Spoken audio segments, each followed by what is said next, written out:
জুলাই গণঅভ্যুত্থানের বর্ষপূর্তিকে ঘিরে নানা আয়োজন করছে জাতীয় নাগরিক পার্টি। এরই অংশ হিসেবে বরগুনায় অনুষ্ঠিত হচ্ছে পদযাত্রা। সেখানে অংশ নেবেন কেন্দ্রীয় ও স্থানীয় নেতাকর্মীরা।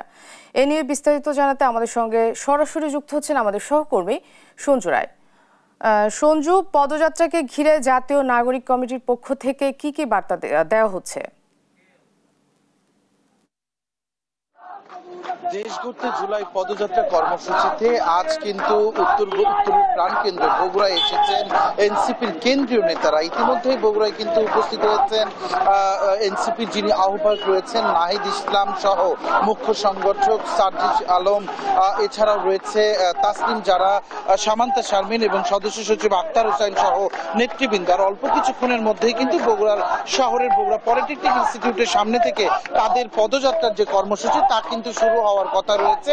এই পদযাত্রাটি কিন্তু এখান থেকে শুরু হয়ে শহরের সাতমাথা পর্যন্ত যাবে এবং সেখানে একটি পথসভা করার কথা রয়েছে এবং সেই পথসভা শেষ করেই এখান থেকে তাদের মোকামতলা বাজার এবং কিচক বাজারে পৃথক পৃথক আরো দুইটি পথসভা এবং সাধারণ মানুষের সাথে যে কুশল বিনিময় সেই পরিকল্পনা কিন্তু জানিয়েছে এনসিপির বগুড়া জেলার যারা দায়িত্ব রয়েছে। ইতিমধ্যেই এই পদযাত্রা এবং পথসভা সফল করার লক্ষ্যে কিন্তু বগুড়ার বিভিন্ন জায়গা থেকে এনসিপির যে বগুড়ার জেলার বিভিন্ন উপজেলার যারা নেতাকর্মী আছে তারা কিন্তু জড়ো হতে শুরু করেছে।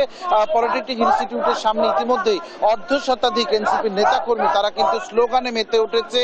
তারা তাদের নেতাকর্মীকে বরণ করে নিতে চায় এবং সাধারণ মানুষেরও কিন্তু অনেককে আমরা দেখেছি যারা আসলে যাদের অনেকের সাথে কথা বলেছি তারা কিন্তু বলছে যে তারা সর্বসময় টিভিতে আসলে নাহিদ সার্জিস এদেরকে দেখে, আজকে তারা সরাসরি দেখার জন্য কিন্তু তারা এখানে এসছে। আসলে এই যে পদযাত্রাটি শুরু হয়েছে এখানে এনসিপি নেতাকর্মীরা যেটি জানাচ্ছে যে জুলাই পদযাত্রা দেশ গড়ার জন্য যে শপথ এনসিপি নিয়েছে সেটি কিন্তু সাধারণ মানুষের উদ্দেশ্যে তারা ভাগাভাগি করে নেবেন। সাধারণ মানুষের কথা শুনতে চান, সাধারণ মানুষের মতামত নিয়ে আগামীর বাংলাদেশ গড়তে কিন্তু তারা ঐক্যবদ্ধভাবে তারা ভূমিকা রাখতে চান। আসলে আর অল্প কিছুক্ষণের মধ্যেই এই পদযাত্রা শুরু হওয়ার কথা রয়েছে। শুরু হওয়ার পরে আমরা হয়তো আরো বিস্তারিত জানাতে পারবো। বগুড়া পলিটেকনিক ইনস্টিটিউটের সামনে থেকে দেশ গড়তে জুলাই পদযাত্রা নিয়ে এখন পর্যন্ত আমার কাছে এটি ছিল সর্বশেষ।